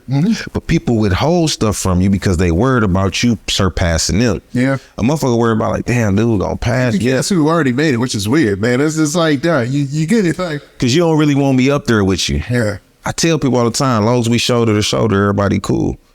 But if you start ascending a little bit, and sometimes ascension can only be in your mind. Somebody can think you doing good in their mind. You ain't even doing good, you struggling. Yeah. All right, that's true. I've seen that many a time, man, where people, they kind of like, It's the power struggle. yeah, they, what is it called, man? Like, the best example of this is when you went back and you said that you were promoting people. You're pumping them, Showing them love. showing them love, sending out, putting your flyers out there, putting stuff out there for them and all that, right? For free, didn't charge you nothing. It won't nothing. But then when your album comes out, it's not a whole citywide movement to push it. Yeah. It's weird to me. You know what I'm saying? Not even necessarily citywide, just them individuals that I show love to freely on a basis. Yeah. I mean, I put people on shows. I promoted a lot of rappers, showed them love. They ain't give none of that back to me. And guess what? Yeah. I ain't mad at you, boss, because who you is who you is. I'm gonna continue to be me. Guess what? I'm gonna still show you love. Exactly. I'ma still promote you when I see your next video drop. I'm still gonna share it. You ain't have to share it. Even after seeing this interview, boss, you don't owe me nothing. I did that out the kindness of my heart. But I just thought, in a small token, that you would have just at least showed me a little love. You could have liked the motherfucker. You could have hearted it. You could have come. You ain't do none of that. Freeze. So I'm like, damn, my nigga, like, damn, you don't really rock with me, huh? You don't really, what you think I got it going on already? Because a lot of people be having in their mind, you made it already, and you ain't even started. And I think, man, that's because, man, and this is my personal, outlook on things, man. I live a lifestyle that's like minimum. You would call me almost a minimalist. You know what I'm saying? I dress the same way every day or whatever, man. I'm not super duper fancy and stuff like that. But a lot of the people out there, man, you see them super duper fancy and stuff like that before they even got the first 100 followers or first 100 clicks on their song. You know what I'm saying? Like, it's a little different when you've already accomplished stuff and stuff like that. But man, it's just like most of those people, man, it seems like when you're making your way and they expect something out of you, they want you to behave and act like them sometimes in order to get that reciprocated love too. Yeah, love doesn't be reciprocated sometimes, because at the end of the day, people don't really even fuck with you. They just tolerate you. Yeah. A lot of people tolerate you, and a lot of people, they see you got more love than hate right now, so they're gonna stay on that fake side and act like they fuck with you, because they like, man, I can't let dude know I don't rock with him, because man, he might go, and if he go, he might have a favor for me, because people be holding out hope. Like, damn, if I turn up on him right now, he might not. So let me just be fake with him just in case, because he might pop off. Yeah. And then when they see you popping off and see you moving now, because now everybody acting a little weird now to me.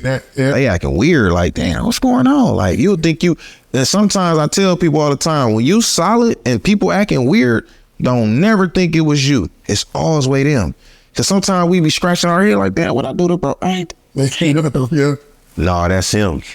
You was solid on your end, never questioning you when somebody else is involved in something where they having some ill will or intent or some feelings towards you based upon your progress. Because people confuse success with progress. People like, man, bro, you successful doing your thing. I'm like, not successful, boss. This is called progress. I'm progressing in life. I'm progressing. And it's going to be a forever, ever marathon, boss. And it's going to continue. Like, rest in peace to Nipsey. This shit going to be a marathon forever. Yeah. Like, you're going to keep going through hurdles. Because what I learned in life is, boss, at the top of every mountain is the bottom of another one. That's true. At the top of every mountain you climb is the bottom of another one. So it don't matter how far you climb, you get to the top of this mountain, it's the bottom of another one. You just keep looking like, God damn, how far I gotta. You gotta keep climbing, boss. You gotta keep going, because at the top of every mountain is the bottom of another one. Believe that. Well said, man. And I'm glad you were able to talk about that experience, man. And how, things do get weird, you know what I'm saying? When success is involved and people starting to move up and whatnot. But something that you've got going on personally, you know what I'm saying, that I want to show some light on is you're really speaking podcast. Could you delve into that and talk about it a little bit? Man, really speaking of podcasts, man, I just dropped it like a couple weeks ago. I'm still learning, trying to learn like the proper equipments, the editing programs, and man, really speaking came from the people, man. Since 2016, man, I remember I seen Facebook got this thing called Memory, where they show you a memory from a year ago or 5 years ago. So I seen a memory like it was from 2016, and I remember I looked at the comments and it was like, you need to start a podcast. So they've been on me for like 6-7 years, but I was one of them individuals like, man, I ain't finna do no podcast, man. I don't like, because every podcast I seen, like, I don't have nobody I can look up to and be like, okay, they got a podcast that's like, oh, I want to do that, like far as my city and resourceful, because a lot of people in our city, we got some good podcasts, but what I'm learning from watching these podcasts, a lot of people got a podcast setting, but they're going live on their social media as the whole podcast. Mm-hmm. What makes you think somebody want to go back to your YouTube and watch the video if they can just sit on Instagram or Facebook and just watch the whole podcast?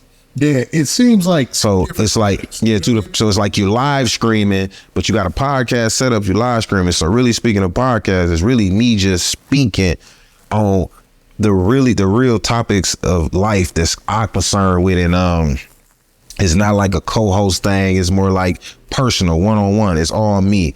I'm answering questions, people DMing me, asking me stuff.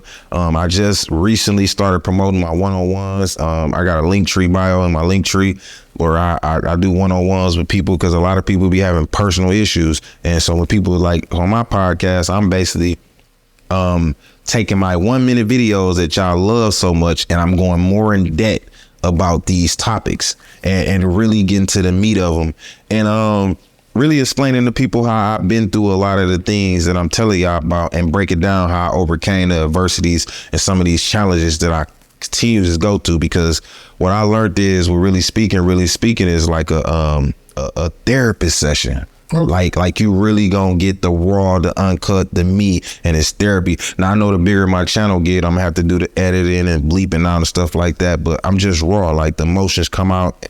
So really speaking of podcasts, it's something that people have been wanting me to do for years, bro. And I just finally gave it to them. I'm still learning the kinks. You know what I'm saying? I gotta add more equipment, better cameras. You know what I'm saying? Because right now, shit, I'm just using my phone right now. I'm turning it sideways, putting it on a tripod, and just basically, you know what I'm saying, just building it and then showing them. I like to start like that because they gonna see the growth. Yep. Like I like to see a lot of people like to hide the struggles they go through and then just pop out doing good. And people be like, who the fuck where he come from? Yeah. Show me the growth. Show me out the mud. Like how you just telling me how you like to do everything on your own. Yeah. Man, it's gonna get bigger. It's gonna get to a point where you're gonna have to hire people. You're gonna have to have staff. But then when that time comes, you already gonna be mentally prepared because you already did all the work and you know what you gonna want at that point. Facts. Because this gonna be big, boss. It's already big to me. Yeah, facts, man. Nah, well said. And I'm hoping everybody checks your podcast out. And I'm pretty sure it's gonna catch up. Yeah. You're doing big things. You were blowing up. Yeah. And there are some big names who are following you. I'm talking about your Meek Mills, your Wallo and Gilles, your E40s, your Sugar Frees. I mean, cats like that. Like Sugar Free is such a legend in the West Coast rap game, you know. Anything he does, kind of people are like, wow, man, if he makes a move, like back when he got married and then, you know, everything, right? Yeah. But what do you think makes these people gravitate to you so much, man? And why? And what is it like having people of that caliber now following you on Instagram? You know, I think it's like, it's just some things you can't fake, right? It's some things you just can't fake. People can feel authenticity. Individuals you never met, you can just watch them have an interview and you can feel their aura and their presence. You can just feel it. You hear the conviction in their voice. You hear the experiences, the understanding, the life, the game, the wisdom. You hear it. Mm-hmm. You're not dumb to it. So these people listening to me, not only they been there before, they can identify with what I'm saying. And it's a draw that draws them in from that whole thing I just explained. And really how I feel, it definitely feel like confirmation, because I ain't gonna lie to you, boss. For years, I thought I was crazy. A lot of people used to be like, man, you crazy. Because I used to always say this same shit off camera all the time to everybody. People like, man, bro, you crazy, my nigga crazy, bro, you man, you go ass crazy. But I'm like, I knew I wasn't crazy, and it took me to go to prison and sit in front of a whole parole board of people that had my life, my freedom in their hand, and they asked me what I had to say, and I had talked, you know what I'm saying? And I told them, like, you know, during this road to redemption, you know, I have learned a lot of things about myself. I did this, and the way I was talking to them, the lady looked at me and said, "You're very articulate." Yeah. It's just like, you speak very well. And I ain't gonna lie, at the time, I ain't no articulate than me. And I was like, what the hell are you talking about? So these professional people that got these backgrounds and these degrees made me realize, like, damn, you actually is smart. But I'm so used to being put down from my own people, making me feel like I'm something else. And it's just, it kind of buried some of that. Like, it took away some of my, like, confidence in that, because I'm like, damn, if they telling me this, I'm thinking they loving me, thinking they guiding me in the right way. I'm like, okay, that's crazy. But I kept having these feelings like, man, that shit ain't right. Yeah, what do they say? Shame will make you hide your superpower. Yes, shame will make you hide your superpower. So now it feel like validation and confirmation that these people that's way up there, E40 a legend, Sugar Free legend, like that's real legend. Pure P, I love Sugar Free. Like, that's my guy. West Coast, they've been. I always felt I had a West Coast vibe, even when I was rapping. Like, my music, Texas, West Coast, always felt that. And Wallo, Meek Mills, to share myself in this story, man, it was just like, it's gonna happen, boss. Did this all start just happening around the same time, or has this been going on for a while? Well, Sugar Free started following me last year. Wow. He followed me last year when I still had 5,000 followers. That's why I say shout out to Sugar Free, because Sugar Free a real one. He started following me when I had 5,000 followers, because I was stuck on 5,000 followers, like 5,000 and something for at least a whole year, almost like 8-9 months. And then when Wallo commented on one of my videos, I still only had 5,000 followers, and it was just started to go up. So these people was messing with me right in the beginning. Okay. Like, before the following got big, they just seen the video and just gravitated towards it. And then after the video started going viral, the followers started going crazy. So I got a lot of more respect for them, because they was tapping in with me when I ain't have a large following. Yeah. So I'm like, for them to do that let me know, like, man, E40, Sugar Free, Wallo, I ain't got nowhere near the big following that you would need to get these people attention. But somehow my videos just, it's thousands of people sharing them through their stories and posting them. And it's just, I feel like that's what it is, man. It's that authenticity, man. You can feel it. Like, it's just something about real, recognize real, as they say. Yeah. I agree. And I 100% agree. And I think, man, that authenticity that you have, man, and the way that you speak, you know, like you said, with conviction, man, I don't know, man, it translates through the camera to people when they're watching something. They feel that. And they're like, you know what I'm saying? Yep. The least they can do for that feeling is give a like, man. Facts. Share or follow, man. Facts. But and that goes to show that, man, we ain't too far removed from people you think it's getting. You know what I mean? Mm-hmm. You're talking about E40, you know what I mean? He courtside at the Golden State games. My God. Shizzle, my nigga. Woo, 40 waters. Getting it, you know what I'm saying? Uh-huh. So for him to see his stuff and be like, yeah, that cat, and then be shouting you out in the comments, man. Yeah. Like I said, your comment section is crazy. Yeah. How many celebrities are in there, you know what I mean? Yeah. And especially for somebody who most people, they'll be like, man, who is Cat? Oh yeah, I have seen one of his videos before. Mm-hmm. And then just to check you out, it's kind of amazing, man. I think it's kind of amazing. Yeah, and I ain't gonna lie, crazy video, dog, gotta speak on that kind of got the world in an uproar. What's the one? It's the day one video. So if you people, that's a lot of people, it's a lot of love on that video, but there's a lot of people upset because what I said was day one, it's not somebody you knew that you grew up in the sandbox with and all that. It's somebody that never switched up on you. And from the day you met them until now, of course, it's a small percentage of people, maybe 5% of people on earth that still got a day one friend from day one sandbox that never switched up. But the majority got people they have met in the last 5 years, 10 years, 2 years, 3 years, that from the day they met them until now, they've been the same in public, in private, when they doing good. Like, somebody ain't even doing this great, but they still cheerleading for you. Like, they still buying your products, supporting what you're doing. Like, that's what I meant about the day one, because the problem is with the day one and the sandbox people is that people didn't forgave a lot of people because they was they day ones and they did a lot of bullshit to them. Thanks. I know niggas that been told on they day ones, and them niggas met up, got out of jail, niggas fought and hugged it out and got back cool. Man, I ain't getting cool on nigga that told on me. A nigga that broken. You think this nigga had something broke in your house, stole shit from you, like did a whole, and it's just same thing with family. We tolerate a lot of shit because we family. We tolerate a lot of shit because I know your mama, or you know my mama, or I dated your sister. That's really a excuse for somebody to constantly do you wrong. Yeah. Then you come meet somebody, like I met a dude 10 years ago. I'll never forget it, man. I met him 10 years ago. I ended up going to jail 3 weeks after we met. The man put money on his phone. This is a true story. His name Jeff Bond. I'll never forget you. I love you to death. Been my guy for 10 years. The man sent me my TV, my radio, my fan, man. The man almost took care of me my whole incarceration. Like, I had to tell the dude, like, man, I'm straight, bro. I'm good. He like, man, he just sent it without me even asking. I get out.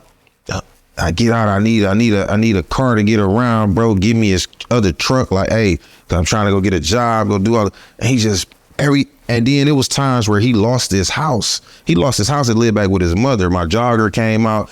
He like, man, how much you want for your jogger? I said, for you, 100. He said, well, how much you want for somebody else? He said, 150. He said, all right, cool. Let me get a large. He pull up. He give me 150. I'm like, bro. He said, man, I'm giving you what you want for it, bro. And I got people that have been knowing me my whole life. Like, bro, you ain't gonna pay me for a jogger because you my brother, because you my cousin. Yeah. Like, you don't want to support me because I'm supposed to just give you something free. Like, inventory don't cost, production don't cost, me paying for this don't cost. But I'm obligated to get something to you because you my day one. I've been knowing you forever, but you don't want to support me. But I got somebody I just met, and they've been supporting me continuously for years through my downtime, through my dark time. Man, fuck that day one shit. That day one shit is a myth. Day one is a nigga that you met on day one until now. He never switched up or changed on it. I'm standing on that. Facts, man. Well said. And it's hard to find people like that. You know what I mean? So next, I want to ask you about some current events and things that are going on out here, man. And one of these might hit close to home. I want to ask you about, recently, one half of the $1 Million Worth of Game podcast, Wallo and Gille, his son, Gille's son, to be specific, was shot and killed in Philly. It seems like another sense of act of senseless violence. And I know that Wallo's reached out to you a lot before in the past. What did you think about this situation, man, when it took place? Man, I ain't gonna lie to you, boss. That was the first time in a long time I feel like the world stopped. Like, I really feel like the world stopped when that happened because, man, I feel like with Gille, that man worked so hard to give his kids a great opportunity, man. That's a real hands-on father. And can't nobody tell me nothing different. I mean, I see him promoting his daughter. She's seen. I mean, you got to think about it. A couple hours when his son was pronounced dead, he was riding on his way to the radio station with his other son in the car to go promote Gille Fest. If you look at his last post on his page, man, he was going to the radio, talking about how he's finna turn it to $1 million worth of radio for Gille Fest, and he had his young bull in the car, his son. And I just feel like the world stopped, man, and it had me in like so much of an awe, man, because Gille come from that. He come from that background, man. And he tried so hard.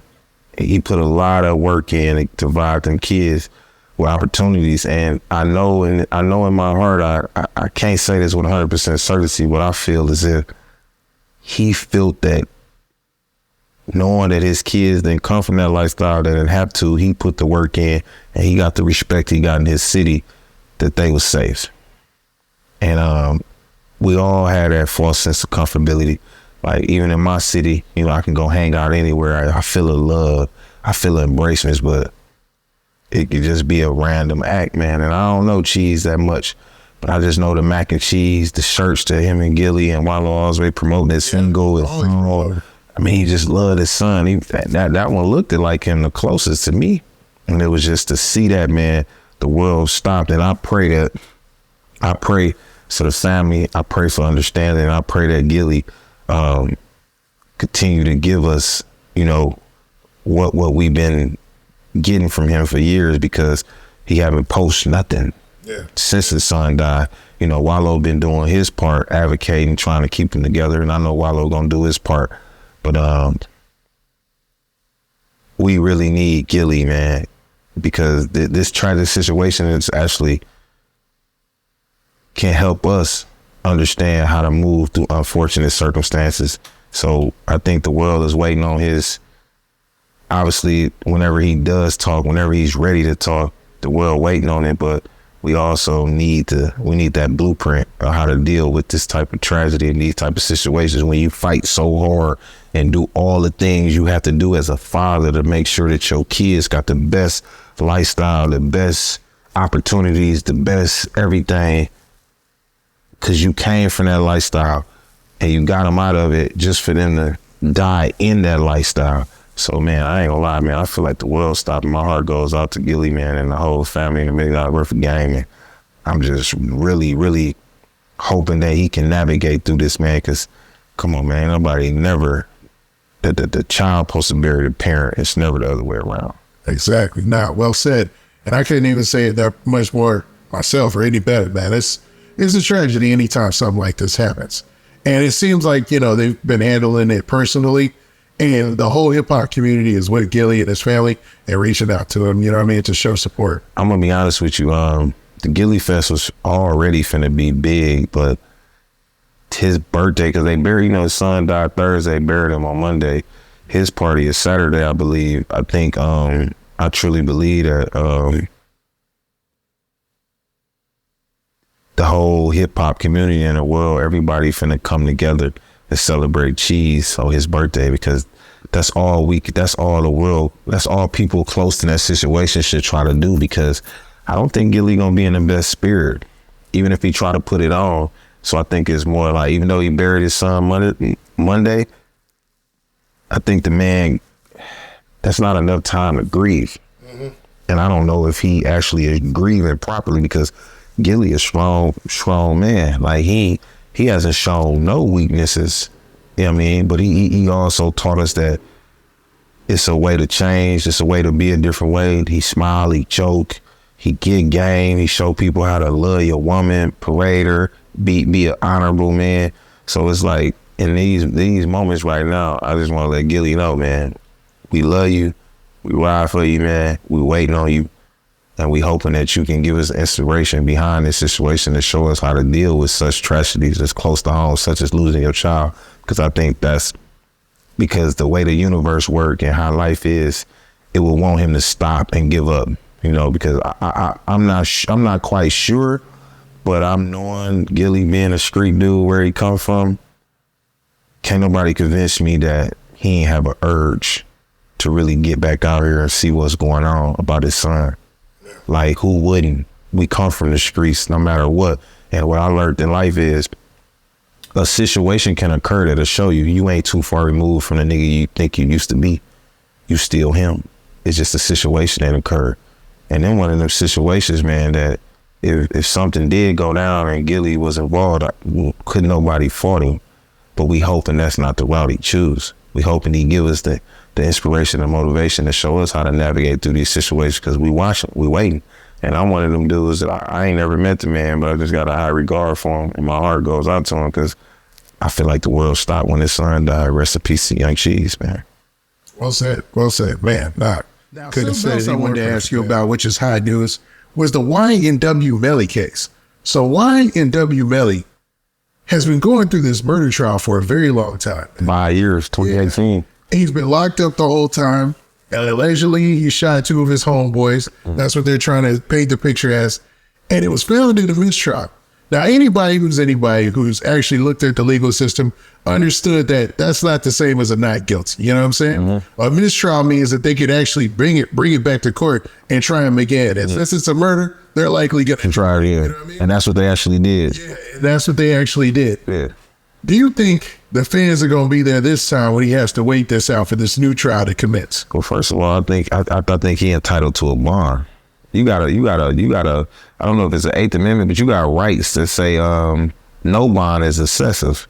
So this hearing he's having this Friday, I think he's entitled to a bond first and foremost. When you have a mistrial, most likely you have to let a person out. But since it's a double murder, obviously you got to set some type of bond. So first we got to start off that the nigga deserve a bond. I think you have to give him a bond. It's a mistrial. According to his mother, we don't know how true it is, but allegedly she said 9 people said not guilty, 3 guilty. That's a big swing. I don't know the diversity or ethnicity of these jurors or what the background or where they came from, but obviously 9 people was convinced that he didn't do this. Yeah. So that should let a prosecutor know now moving forward, is it going to be the politics where y'all try to make sure y'all don't get the juries like these type of people, or what is y'all trying to go after? Because if it ends in another hung jury, then what? This man been locked up 5 years. I just pray the judge give him a bail. Let the man get out, be with his family. You know what I'm saying? Like, enjoy a little freedom. Because at the end of the day, put him on an ankle monitor like NBA YoungBoy, no difference. Like, just, you know, but he deserves a bail first and foremost. Now, as far as the fans sticking next to him, that's still up in the air. But I think right now, the first thing is first, he deserves a bail. Nah, well said, well said. I think, man, having somebody already do 5 years, they were that close to having a not guilty verdict. If it's true that nine not guilty, 3 guilty, yeah, and then to still have them sit in jail and wait for their retrial is a bit excessive. You know what I'm saying? That's a bit excessive. It would make sense for him to get a bond. Definitely makes him get a bond. So that's what we got to start first. The nigga should come home. He need a bond. End of the day, 9 people over 3, that's too big. And if the prosecutor knows this, even though they said they're gonna charge him again, contacted the media so they can put it out there before the hearing this Friday, then you quite sure that they're not feeling too confident, because that's a lot of work they put in. They put a lot of work in, 5 years on this case. Now, when they retry, they even have different guidelines, don't they, as to what information that they can bring forward. I listened to an attorney talk about it. I'm not an expert, so I don't want to speak on it, but they might even have a harder trial this time around. Yeah, because they got a current co-defendant or something, right? He got a trial or something going on upcoming. So I'm like, is y'all gonna use some of them same witnesses for his trial? Like, there's just a lot of questions at play where, while y'all sorting all that out, get that man a bond. Facts.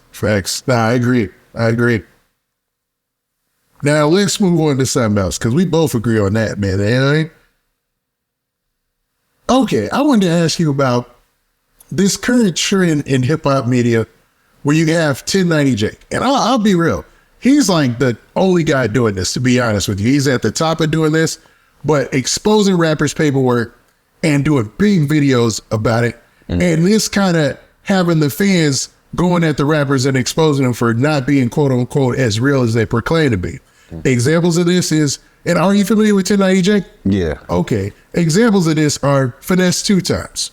Finesse2tymes allegedly told on one of his co-defendants when he was like in middle school. So everybody is kind of was holding his feet to the fire for a while there, and nothing really came out of it. You know, Finesse is still doing good.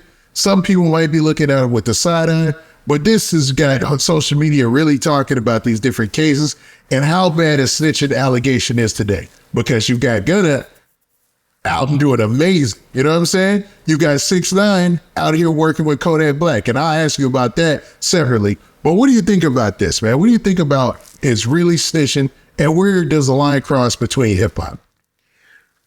You know, first of all, man, I just want to let niggas know, like, Finesse2tymes, that's I rock with, bro. So I gotta put something in perspective for y'all, right? This paperwork was from 2008. That was 15 years ago. Finesse is 30. He was 15. You can't get a nigga juvenile paperwork. It's impossible. I did at 13 in 1999 and 2004. I was in Ethan Allen School for Boys. They gave me 3 to 5 years. Man, I got 10,000 if somebody can find paperwork what I was in there for. You can just go find what my case was, who my co-defendant was. I got locked up in 1999 to 2004. They gave me 3 to 5 when I was 13 to my 18th birthday. If you can find that, you a bad man. And I got 10K for you. That's first of all. Second of all, Finesse been to the feds, right? Yeah. So in the feds on your PSI, right? Your PSI can be doctored up. But when you go to the feds, they be wanting your sentence transcript. Because you can doctor up PSI, but you can't doctor up the sentence transcript.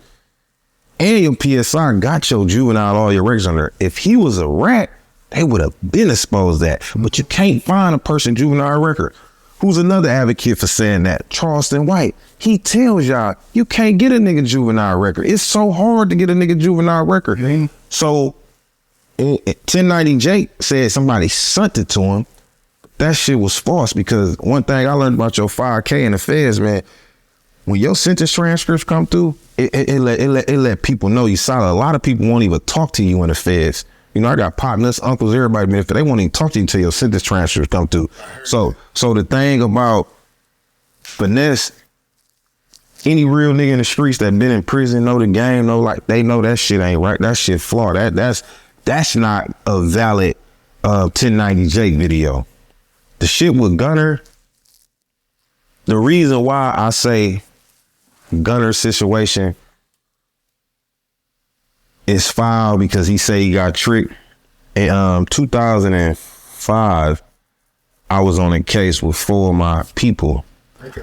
And our lawyers kept telling us, like, 'cause we was going to trial. He like, man, everybody from intake to preliminary, they like, nobody weigh they preliminary. They're like, if you take a plea and you got 4 co-defendants, if I take a plea, they did. If he take a plea, we did. So what happens is, if we all on the same case and everybody going to trial, everybody got to go to trial. But if they try to give somebody a plea and just say they plead out and say they guilty, man, we can't go to trial. We did. We all charged with the same thing. So if I admit guilt, I just admitted guilt for all of us. Good point. And that's what niggas don't know. Gunner, you just admitted guilt for everybody. But how they played you, they said, you know what? We finna make you get on record, because in your guilty plea, every time somebody plead guilty, any ever plead guilty, they be like, has anybody ever promised you anything? You'd be like, no, Your Honor.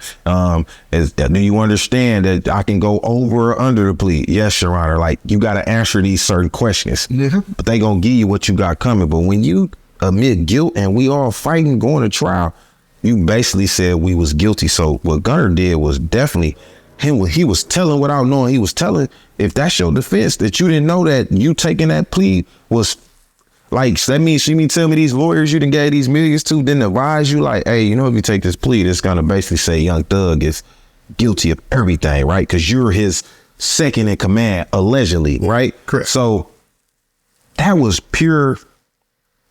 just pure police shit, like you told, my nigga. But you got out and you had so many different people like, damn, I fuck with Gunna, but damn, did he tell? And boss, you pleaded guilty where all your co-defendants was going to trial. And then once you pleaded guilty, it seemed like it was just a domino effect. Everybody else like, shit, I'm finna get out of here. I'm finna get out of here to leave Thug to dry, because the DA knew, like, they didn't have a case. Once they threw out the cell phone evidence and all the evidence, they like, damn, we ain't really got no case. So we finna, all right, let's do this. Hey, offer dude time served. Offer him.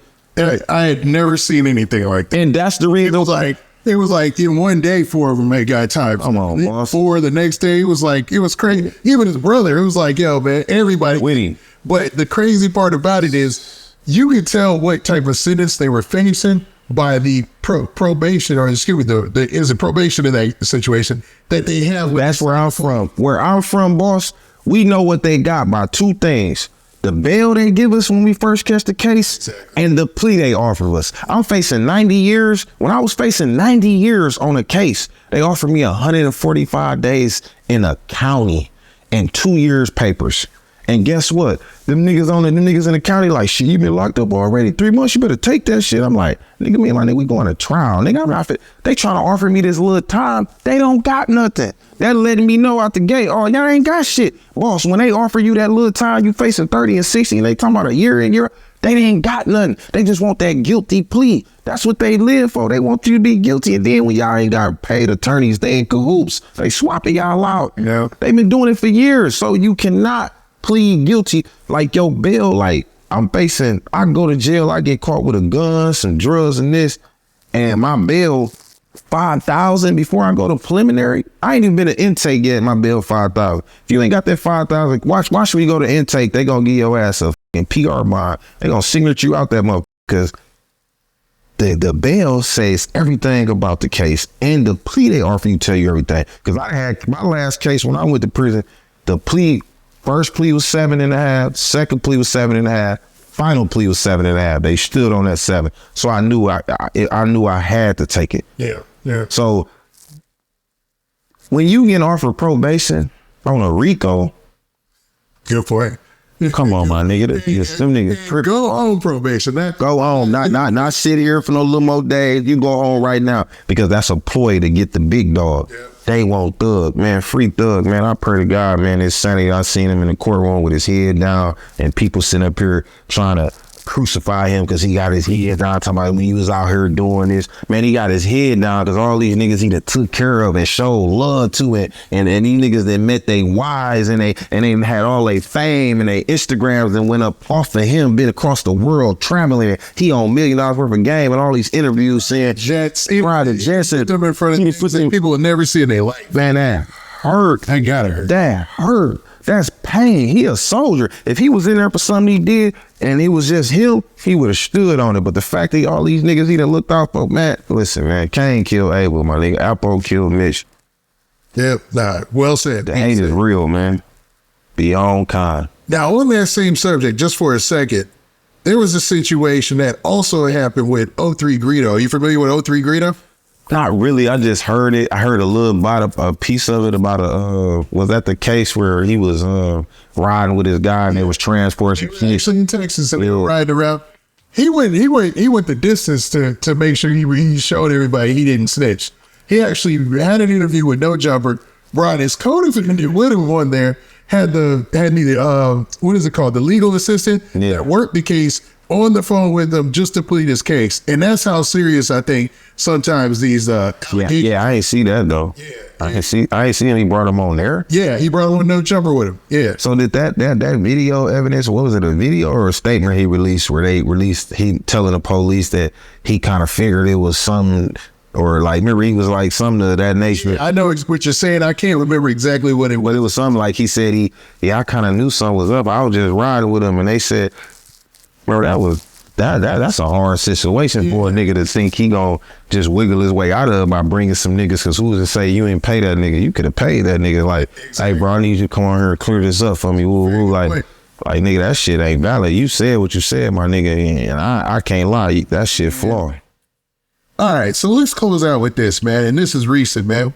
So Kodak Black and 6ix9ine, man. Kodak Black allegedly got $1 million bag to do a song with 6ix9ine, who's a self-proclaimed rat. He says, yo, I'm a rat. I told him, all my co-defendants, forget them. I don't care. I wear this rat badge proudly. And he seems to still have a lane in music. And Kodak Black, I don't know, man. Some people are divided. They're like, man, I don't care what he did. If he offered you $1 million to spit some bars, get on it. Some people are like, nah, man, like Boosie. He spoke out and was like, nah, you should take that money, man. All money ain't good money. What do you think is the move in that situation if you Kodak Black? Man, ain't no motherfucking way I would have did that, man. I wouldn't, no way. Ain't no way. Listen, Kodak, this what I don't understand about Kodak. This coming out of Kodak mouth. He said when he went to the federal penitentiary, the Z's, he the biggest Z in Florida. When he went to a different state and was in the federal penitentiary, it wasn't no Z's there. So the people that looked out for him and protected him was the Bloods. So the Bloods had his back the whole time he was in prison. Ain't Tekashi 6ix9ine known for taking down a group of Bloods? Yeah, True. So the same niggas that protected you, boss, you turned around and did a song with a nigga that took the bloods down that protected you while you in prison. So it was bigger than the song. It was a principle of what you represent. You got a lot of people that stand behind you, boss. You got a lot of niggas that love you and look up to you from the streets, man. It ain't like you got niggas committing crime, but niggas feel like you was solid. You took your Fed case, Donald Trump, you know what I mean, got you home, all that shit, my nigga. And everybody trying to, like, basically, the reason I'm mad, because 6ix9ine just basically did what he posted did. He exposing niggas for money. Like, nigga, these niggas ain't solid as y'all think they is. They ain't real. They ain't street as y'all think they is. I offer that nigga $1 million, and then Whack 100 came on No Jumper and said it was more than $1 million. Said it was a couple million. Wow. So basically showing a nigga like, man, you can pay a nigga to lose his morals. I see niggas sold his soul for a couple million. So the devil creeps in, man. And I just don't respect it from that standpoint. Like that shit. Them factors that factored into that shit just make a nigga feel like, damn, boss, like, damn, my nigga, y'all really pushing this agenda to take solid niggas away to stand on principle. All money ain't good money, my nigga. You ain't hurting, cause he tried to come at Boosie like, man, how Boosie gonna talk about me? But the first day Boosie went to the feds, he put his Rolls Royce up for sale. But I'm telling niggas that's smart. I'm telling niggas that's dumb, like niggas that follow Boosie got something for sale all the time. Mm-hmm. Boosie is a hustler. He posts shit all the time for sale, from dogs to everything. Like, he got cologne, but he's a hustler. It ain't that he went to, like, dude, even if he needed the money real quick, man, he get that shit back. Boosie ain't fucked up. He building Las Vegas, Georgia in his backyard, boss. I seen that. He just opens something, some type of club or something in Vegas. Like, saying a man that's hurting. He's just a smart dude. He a hustler. Like, so for Kodak to say, like, nigga, that, it seemed like you fucked up, and the fans saying he off meth and he off drugs. Well, I hope you get some help, boss. And I get it. It was just a verse. That's why through the whole song, you listen to the verse, he like, man, we going in on the verse, we ain't going in on the brick. But it's really principle, boss. It's niggas that probably died behind what you stood for. You a Z. It's people that come from that lifestyle that despise a nigga like him. So it ain't even us that should be mad. It's the niggas that really looked up to you and thought you was really from that cloth. And now we know that you can be bought. The respect is gone. The people still gonna fuck with you, because most of the hip hop fans is not street niggas and street people. They just nerds, computer people, people living their life. So but you gonna lose. You lost the respect of the streets in a sense, but it's still gonna be niggas that fuck with you, because a lot of niggas can be bought. And he didn't. Everybody likes to say and run with this narrative that 6ix9ine snitched on those guys, and he came back just as big and is doing just absolutely not. It's not the same. Overseas and Latin and all that, you be big over there, but over here, hell no. And this is your money mark. Yeah, this is not, especially for a rapper. Yeah, and it's a lot of people paint things to a different way than they have happened in history. Mm-hmm. And I watched that whole thing because I was blogging back then. I watched that whole thing, and I remember when he was really out of here. Yeah, he was like, yo, if he would have made a crossover then, it would have been ridiculous. He would have had 2-3 different markets that he's holding up. Right now, he's definitely doing better in the Latin market, but I don't know how stable that is and how official that is. I've got my reservations about that. You know what I'm saying? Yeah. So I don't know. But for Kodak, it's an odd move, because like you said, when he was in jail, there was rumors that he had issues with the Crips because he said something about Nipsey's fiance, after he had passed away, and there's just... Oh no, he did. Kodak Black said, get that bitch a year, she'd be fucking. Yeah. Like right when he died, and the people just they took that like they were taking that light. Like anybody else just died. So yeah. So for the Bloods to be protecting you in jail, and then you go and do something with the cats who, I mean, the guys in the fans are a part of the guys who, are some of the guys who actually, got turned over by 6ix9ine. It's a weird situation, man. Very weird. A lot for money, man. Facts. Crazy. Well, man, we've talked about a multitude of things, man. We've talked about so many different subjects, and I can't wait to see when this comes out and how it hits the streets, because I love your style of talking and the way that you address each question and how you speak with conviction. But at this time, I always give everybody the opportunity to shout out what they got going on right now and what they doing. And I see those hats posted up behind you. Yeah. So I want to give you an opportunity to tell everybody about everything you got going on, 2Real. Man, look, man, I got the, hey, they done made me turn my saying. I done market this, I done branded myself now. So when you see the videos, when I be like, you know, I start the videos off, I be like, hey, check this out, boss. Check this out, baby. I got the check this out, boss. Check this out, baby's hat on my website. All you gotta do is type in, hey, check this out, boss.com. I'll pop up in my Instagram, Linktree, got that. Really speaking of podcasts, I got my own clothing line too. Actually, not just t-shirts, socks called ABM. Always Building Momentum Apparel. My album Back Like I Left Some, the last installment just dropped. I'm currently getting my podcast, all that shit together, man. It's just everything moving fast. Doing the trademarks, the LLCs. I got a lot of like events coming up in my city. I got a bikini car wash coming up. We got some stuff we trying to do for the kids next month. The back to school giveaway, the backpack giveaways. Okay. Man, just stay tuned, man. And like I say, Woody, I appreciate you rocking with me. Man, like I say, I know they can't see it as off camera, but you know, I gave you your own personal hat with the t-shirt, the one that matched this one, man. Hopefully one day I see you just put it on, show me some love. And man, you know I run from the camera, man. You know what I'm saying? Or at least post it. Put it on. I'll lay it out like I'm about to go out on Friday night. Okay. I'll probably do that. My God, that's all I need you to do. Put it on the couch. Like, right there. Make sure y'all, I got a YouTube channel, man. It's called Really Speaking. If you type in Really Speaking without the G, so it's just IN, Really Speaking all together, I'll pop up. My Instagram, man, you know, 2Real414. Make sure you put the number 2. 414, and man, we gonna rock this out, man. Hopefully y'all enjoy this interview like I enjoyed it. I'm sure they will. And man, I'm gonna be checking you out, man. I appreciate you coming out. Thank you, boss.